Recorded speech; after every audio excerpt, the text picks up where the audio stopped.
세례 요한은 예수님보다 먼저 광야에서 사역을 시작했습니다. 세례 요한이 약대 털옷을 입고 허리에 가죽띠를 띠고 메뚜기와 석청을 먹으면서 회개하라, 천국이 가까이 왔느니라고 설교했습니다. 그러자 이때 예루살렘과 온 유대와 요단강 사방에서 다 그에게 나와 자기들의 죄를 잡아가고 요단강에서 그에게 세례를 받았다고 말씀합니다. 세례 요한이 광야에서 회개의 메시지를 외치자 백성들이 구름같이 모여들었습니다.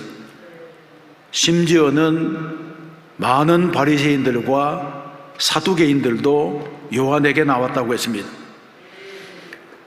이것은 무엇을 말해주는 것입니까? 예수님이 오시던 그때가 시대적으로, 사회적으로, 종교적으로, 역사적으로 어두운 암흑기였다고 하는 것을 말해주고 있습니다. 그만큼 그 시대는 죄가 깊었던 시대였습니다.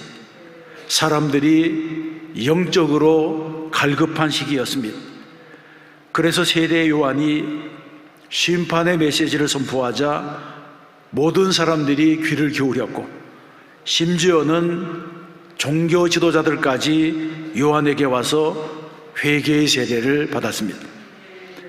마침내 세례 요한은 광야에서 세력을 얻었습니다. 수많은 무리들이 세례 요한을 따르기 시작했습니다. 그러자 예루살렘에서 세례 요한을 검증하기 위하여 사람들이 내려왔습니다. 19절 말씀해 보게 되면 유대인들이 예루살렘에서 제사장들과 레위인들을 요한에게 보내어 내가 누구냐? 이렇게 물었습니다. 예루살렘에 살고 있던 유대인들이 종교적인 식견이 있는 제사장들과 레위인들을 광야로 내려보내어서 세례 요한의 정체가 무엇인지를 알고 싶어 했습니다. 그만큼 세례 요한은 그 시대에 수많은 사람들의 관심을 받는 유명 인사가 되어 있었습니다. 그들이 세례 요한에게 물었습니다. 너는 누구냐? 내가 엘리야냐? 아니면 그 선지자냐? 이런 질문입니다. 이들의 질문은 여러 가능성을 염두에 두고 물은 질문입니다. 먼저 정치적인 질문입니다. 너무나 많은 사람들이 세례 요한을 따랐기 때문에 혹시 이 사람들 가운데 정치적인 소요를 일으킬 사람이 일어날까? 그런 염려를 했을 것입니다. 대제사장 가야바도 예수님을 죽일 때에 한 사람이 죽어서 세상이 조용하다면 그것이 우리에게 유익하다는 주장을 했습니다. 그래서 세례 요한에게 어떤 불순한 동기가 있는 것이 아닌지를 살피려 온 것입니다. 두 번째는 종교적인 질문입니다. 그들에게는 거짓 선지자를 판단해야 될 책임이 있었습니다. 그래서 유대인들을 대표해서 제사장들과 레위인들이 내려왔습니다. 요즘 표현대로 한다면 혹시 세례 요한이 사이비 종교 지도자는 아닌지 이런 것들을 살피러 왔습니다. 그런데 더 중요한 목적은 정말 그가 메시아인지를 알고 싶어 했습니다. 메시아를 기다리는 마음은 백성들이나 지도자들이나 일반이었습니다. 로마의 식민지가 되고 이교도들의 지배를 받는 그들에게 메시아는 간절한 기다림의 대상이었습니다. 그런데 이런 질문에 대한 세례 요한의 대답이 명료했습니다. 나는 그리스도가 아니다. 나는 광야에서 외치는 자의 소리다. 이런 대답이었습니다. 그러면 이 본문의 말씀은 우리에게 어떤 교훈을 주고 있습니까? 첫 번째로는 신앙인과 종교인은 다릅니다. 세례 요한이 광야에서 회개하라, 천국이 가까이 왔느니라 이런 메시지를 선포하자 수많은 사람들이 광야로 나와서 그 그에게 지은 죄를 자복하고 요단강에서 세례를 받았습니다. 그런데 어떤 사람들은 회개하러 나오는 것이 아니라 세례 요한을 검증하기 위해서 광야로 나왔습니다. 그들이 누구입니까? 그들은 종교 지도자들이었습니다. 성경에 정통한 선생들이었습니다. 구약의 마지막 성경인 말라기에서는 보라, 여호와의 크고 두려운 날이 이르기 전에 내가 선지자 엘리야를 너희에게 보내니니 그가 아버지의 마음을 자녀에게로 돌이키게 하고 자녀들의 마음을 그들의 아버지에게로 돌이키게 하리라고 말씀했습니다. 예언서에서는 메시아가 오시기 전에 엘리야와 같은 선지자가 먼저 올 것이라고 예언을 했습니다. 그러면 이런 예언의 말씀을 가장 잘 알고 있어야 될 사람들이 누구입니까? 그것은 바로 당시의 종교 지도자들인 제사장들과 레위인들이었습니다. 그럼에도 불구하고 그들은 깨닫지 못하고 세례 요한을 찾아와서 내가 누구냐고 물었습니다.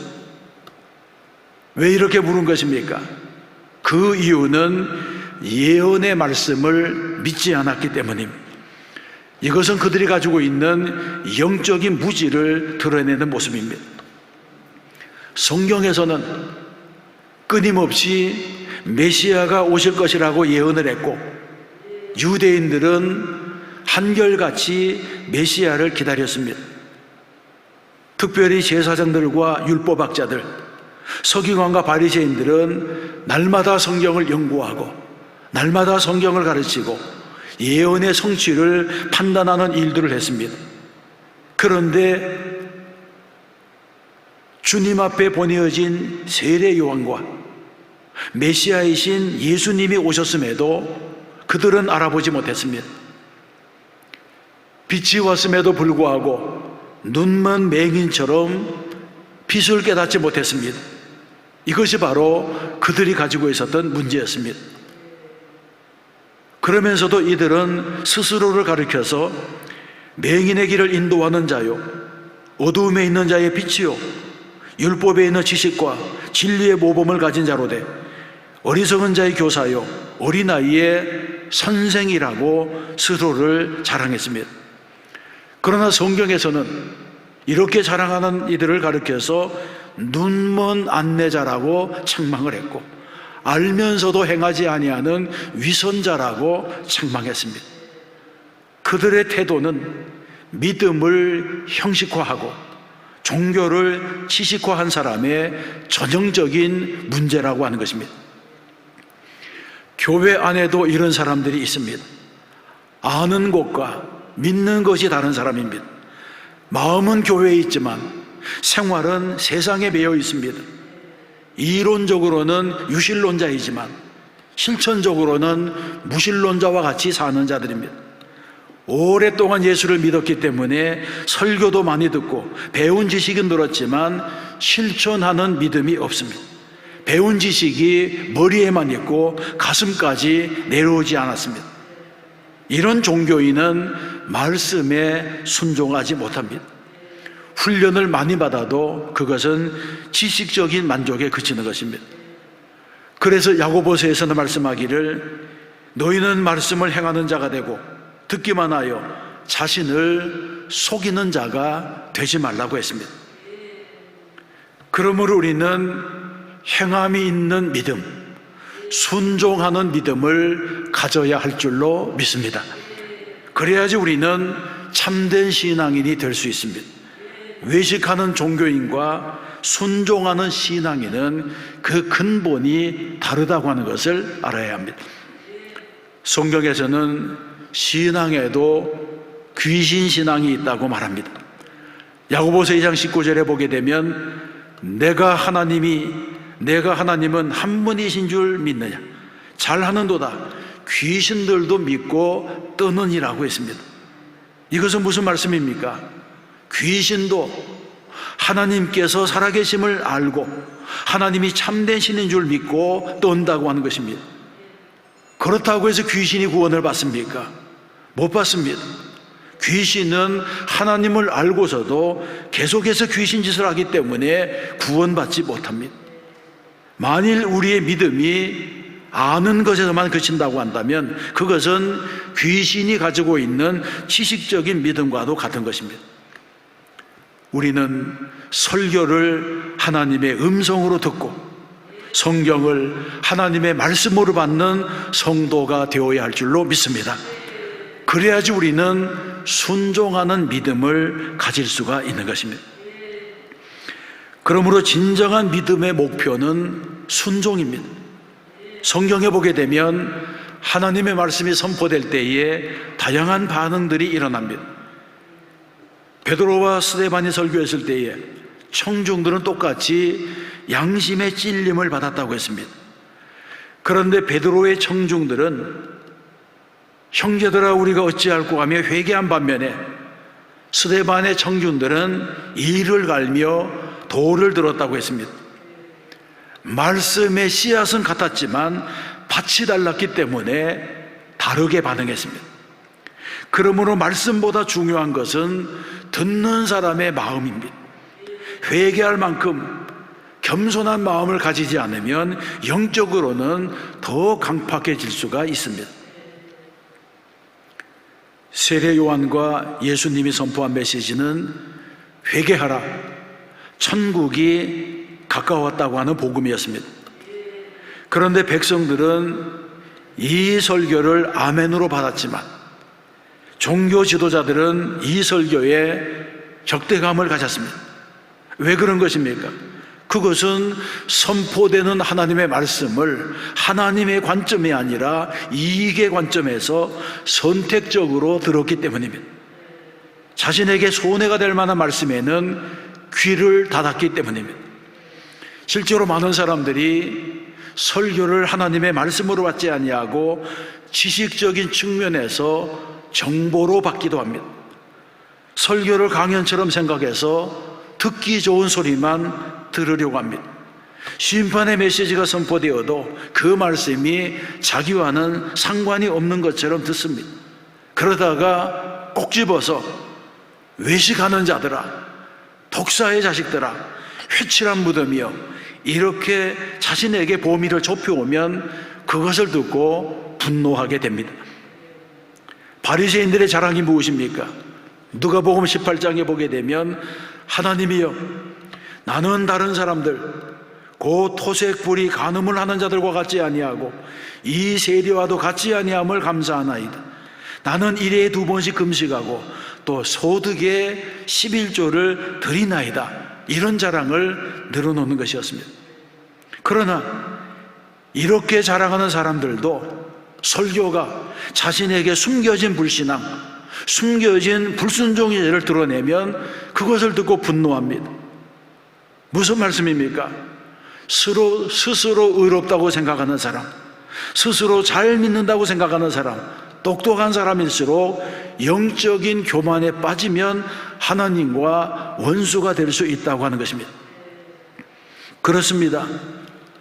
지식에 매이고 종교적인 형식에 매인 신앙인은 위험합니다. 우리는 교회를 다니는 것과 예수를 믿는 것을 혼동하면 안 됩니다. 교회 안에 있다고 해서 다 신자는 아닙니다. 하나님의 말씀이 선포되면 그 말씀에 아멘으로 반응하고 그 말씀을 나의 삶에 적용하고 그 말씀에 순종하는 신앙을 가져야 됩니다. 하나님의 말씀에 순종하는 것이 바로 신앙의 기본이 되는 것입니다. 히브리서 11장에 보게 되면 믿음의 선배들의 신앙이 기록되어 있습니다. 그 기록의 공통점은 선조들의 믿음은 행동하는 믿음이었다고 하는 것입니다. 예를 들면 믿음으로 아벨은 더 나은 예물을 하나님께 드렸고, 믿음으로 노아는 방주를 준비했고, 믿음으로 아브라함은 이삭을 바쳤고, 믿음으로 모세는 바로의 공주의 아들이라 칭함을 거절했다고 했습니다. 믿음의 사람들의 신앙은 한결같이 행동하는 믿음이었습니다. 머리로만 이해하는 것이 아니라 이 몸으로 움직이는 믿음, 말씀에 대한 순종이 드러나는 믿음이었습니다. 그래서 히브리서 11장의 믿음은 모두가 동사로 표현되어 있습니다. 드렸고, 준비했고, 바쳤고, 거절했다고 하는 것입니다. 그러므로 성도 여러분의 신앙과 믿음도 순종하는 믿음, 실천하는 믿음, 그리고 행동하는 믿음을 가져야 될 줄로 믿습니다. 이런 믿음이 하나님을 기쁘시게 할 수 있는 것입니다. 예배의 진정한 목적이 무엇입니까? 로마서 12장 1절에서는 분명하게 선언하고 있습니다. 로마서 12장 1절에 보게 되면 형제들아 너희 몸을 하나님이 기뻐하시는 거룩한 산 제물로 드리라. 이는 너희에 드릴 영적 예배니라고 말씀했습니다. 예배가 무엇입니까? 예배는 하나님께 드리는 것입니다. 우리는 예배를 통해서 자꾸 무엇인가를 받으려고 하지만 사실은 예배라고 하는 것은 하나님께 드리는 것입니다. 그래서 우리는 예배를 통해서 하나님께 찬양을 올려드리고 기도를 올려드리고 헌금을 올려드립니다. 더 나아가 우리의 몸까지 드리라고 합니다. 너희 몸을 하나님이 기뻐하시는 거룩한 산 제물로 드리라고 하는 것입니다. 이것이 진정한 하나님 중심의 예배입니다. 그러면 우리는 예배를 통해서 하나님께 모든 것을 드리고 무엇을 받습니까? 우리는 모든 것을 드리고 하나님의 말씀을 받습니다. 말씀을 통해 주시는 은혜를 받습니다. 그래서 2절에서는 은혜를 받은 사람이 해야 될 일이 무엇인지를 말씀했습니다. 너희는 이 세대를 본받지 말고 오직 마음을 새롭게 함으로 변화를 받아 하나님의 선하시고 기뻐하시고 온전하신 뜻이 무엇인지 분별하도록 하라고 했습니다. 그렇습니다. 온전한 예배를 드린 사람은 먼저 마음을 새롭게 함으로 변화를 받아야 합니다. 그 다음에는 하나님의 뜻이 무엇인지를 분별해야 됩니다. 그리고는 그 뜻에 순종하여 열매를 맺어야 한다는 것입니다. 우리는 하나님 앞에 나올 때에 내 모습 이대로 주 받으옵소서 이렇게 찬송하며 나오지만 예배를 마치고 돌아갈 때에는 그 모습 그대로 돌아가서는 안 됩니다. 변화를 받고 돌아가야 됩니다. 이것이 바로 예배입니다. 그러므로 진정한 예배는 말씀을 들을 때 이해하고 그 말씀을 나에게 적용하는 것입니다. 이 지점에서 바로 순종이 필요합니다. 진정한 믿음의 열매는 말씀에 순종할 때에 나타납니다. 온전한 예배를 통하여 마음이 변화되어 하나님의 뜻에 순종하는 성도들이 되시기를 주님의 이름으로 축원합니다. 세례 요한은 자신이 누구인지를 밝히면서 중요한 선언을 하고 있습니다.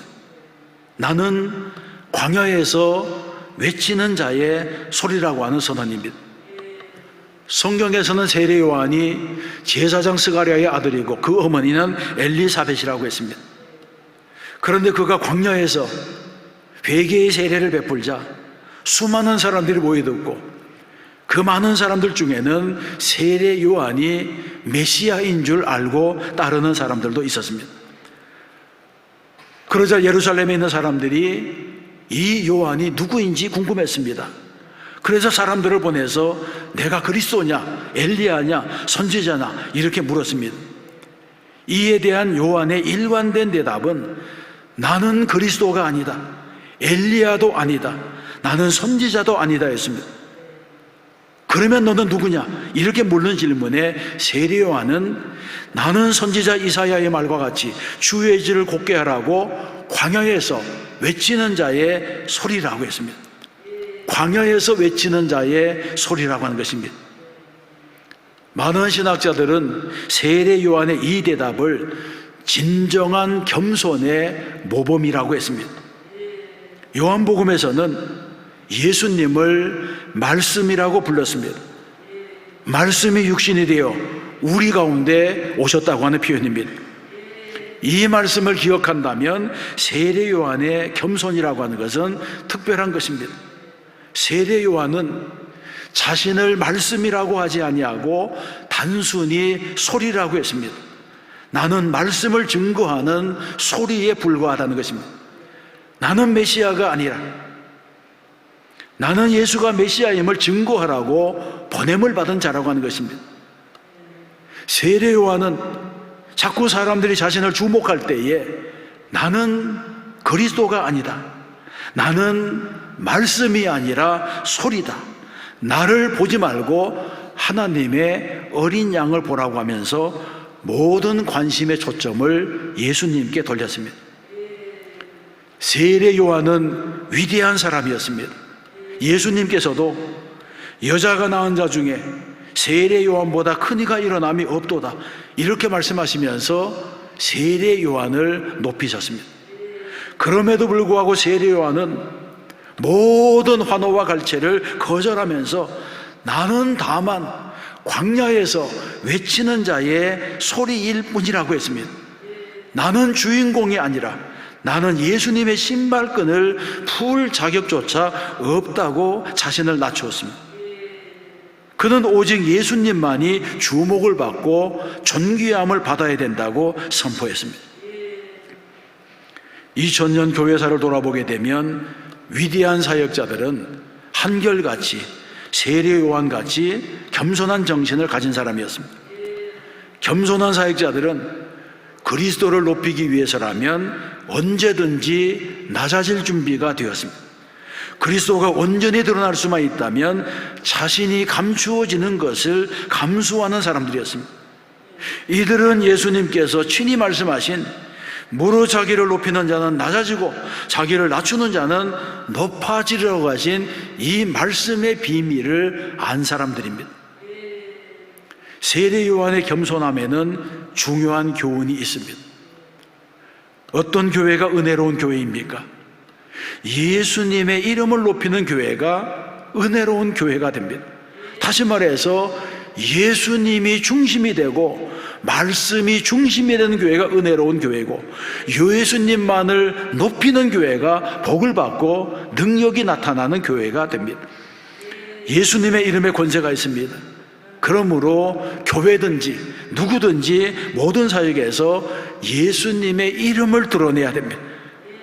우리 교회가 그런 교회가 된 줄로 믿습니다. 예를 들면 누가 피아노 독주회를 잘 마쳤는데 격려한다고 역시 그랜드 피아노는 소리가 좋아, 이렇게 말한다면 그것은 칭찬이 아닙니다. 훌륭한 연주회에서는 악기가 칭찬을 받는 것이 아니라 연주자가 칭찬을 받아야 됩니다. 마찬가지로 교회의 모든 사역에 있어서도 인간이 칭찬을 받는 것이 아니라 그 일을 가능해 하신 예수님이 칭찬을 받아야 됩니다. 그러므로 교회는 언제나 예수님을 주목해야 하는 것입니다. 우리에게도 이런 믿음이 있어야 됩니다. 교회나 성도가 예수님의 이름을 높일 때에 능력이 나타납니다. 세례 요한은 자신을 낮추고 예수님을 높이고 나는 광야에서 외치는 자의 소리다, 나는 주가 오실 길을 곡해하는 자다, 이렇게 자신의 역할과 한계를 분명히 했습니다. 그래서 그는 위대한 사역자가 되고 하나님이 기뻐하시는 사역자가 되고 여자가 낳은 자 중에 가장 큰 자라고 하는 칭찬을 받은 것입니다. 이런 칭찬을 받는 저와 여러분이 되어야 할 줄로 믿습니다. 사랑하는 성도 여러분, 같은 밭에서 자라더라도 좋은 곡식과 가라지가 있고 알곡과 쭉정이가 있습니다. 같은 말씀을 듣고 찔림을 받아도 회개하는 자가 있고 돌을 드는 자가 있습니다. 무엇이 문제입니까? 참된 신앙은 말씀을 은혜로 받지만 외식하는 종교인들은 말씀을 가려서 받습니다. 그러므로 우리는 아는 데서 그치는 믿음이 아니라 믿고 순종하는 신앙인이 되어야 합니다. 진정한 믿음은 회개를 동반하는 믿음, 깨달은 것을 실천하는 믿음, 행동하는 믿음이라야 하는 것입니다. 세례 요한은 자신이 받은 사명에서 흔들림이 없었습니다.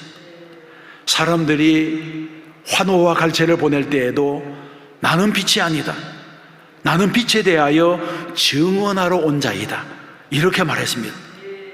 세례 요한의 명성이 높아지자 그가 메시아인지 알고 싶어서 당신이 오실 그 선지자냐 이렇게 물을 때에도 아니라면서 나는 선지자 이사야의 말과 같이 주의 길을 곧게 하라고 광야에서 외치는 자의 소리라고 했습니다. 그리고는 순교의 피를 흘릴 때까지 오직 주님만을 증거하는 삶을 살았습니다. 우리 모두는 각자 받은 사명에 충성하고 하나님의 말씀에 순종하고 나의 믿음을 삶으로 실천하는 성도가 되어야 할 줄로 믿습니다. 세례 요한이 끝까지 증거자의 삶을 살았던 것 같이 우리도 삶의 현장에서 그리스도의 증인으로 살아야 합니다. 오늘 우리가 살아가는 이 시대는 진정한 그리스도인을 찾고 있습니다. 예수님의 제자다운 제자의 삶을 사는 성도를 찾고 있습니다. 그래서 우리가 제자의 삶을 살아갈 때에 하나님을 기쁘시게 하고 세상을 아름답게 하는 성도가 될 줄로 믿습니다. 또 한 주간 믿음으로 살고 말씀 따라 살아 승리하는 저와 여러분 되시기를 주님의 이름으로 축원합니다.